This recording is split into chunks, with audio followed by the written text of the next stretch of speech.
Hey, you're pretty cool. So am I. And that's why we're both frustrated that car companies refuse to sell us a cool car.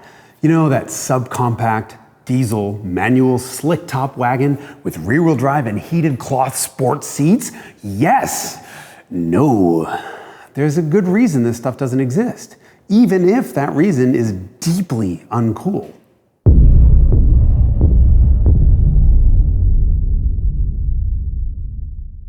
You would never believe the amount of money car companies spend to get stuff through crash and safety regulations. Look at that cute little Lotus behind me. It's adorable. But Lotus spent something like $50 million getting the Elise through American legislative requirements. And this is, by the way, on a car that was already engineered and passed all other worldwide regulations and crash tests, and which received a US government exemption on side impact and smart airbag requirements. $50 million is a lot of money, especially for a car that sold in such small numbers.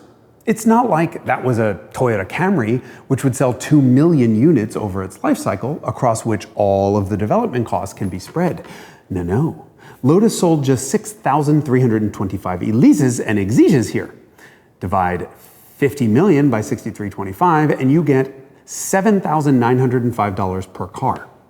That means 20% of the Elise's original $39,985 window sticker went to cover the costs of engineering it just so it could be sold at US dealerships. Product planners literally fight over things that cost a couple of pennies per car. Things like replacing red turn signals with amber ones, which have been proven to actually save real human lives. And your car still ain't got them because they cost pennies. So $8,000 is an astronomical sum of money per car. The average powertrain only costs its manufacturer something like $3,000. Of course, there's an easy way to avoid some of these costs.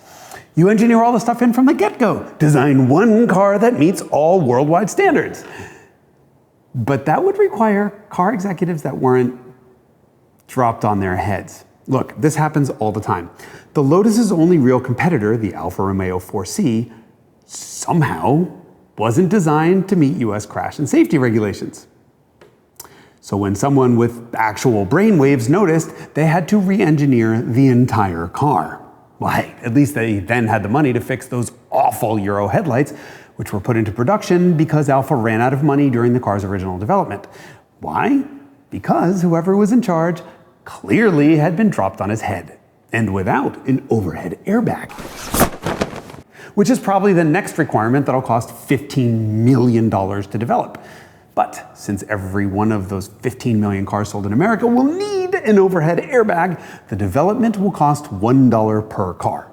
Unlike, say, the per car costs of developing a Hellcat-powered manual transmission rear drive minivan, because 6 of us want one, including me, and I don't have the money to pay for it, and so they'd probably cost $10 million a piece.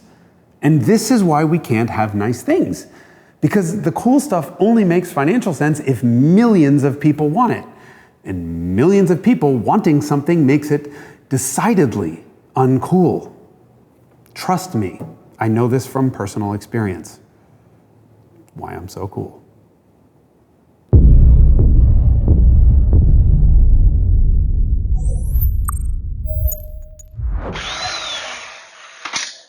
You're not an idiot. You know how this stuff works. Like, subscribe, comment, and don't forget to check out the Hagerty Drivers Club.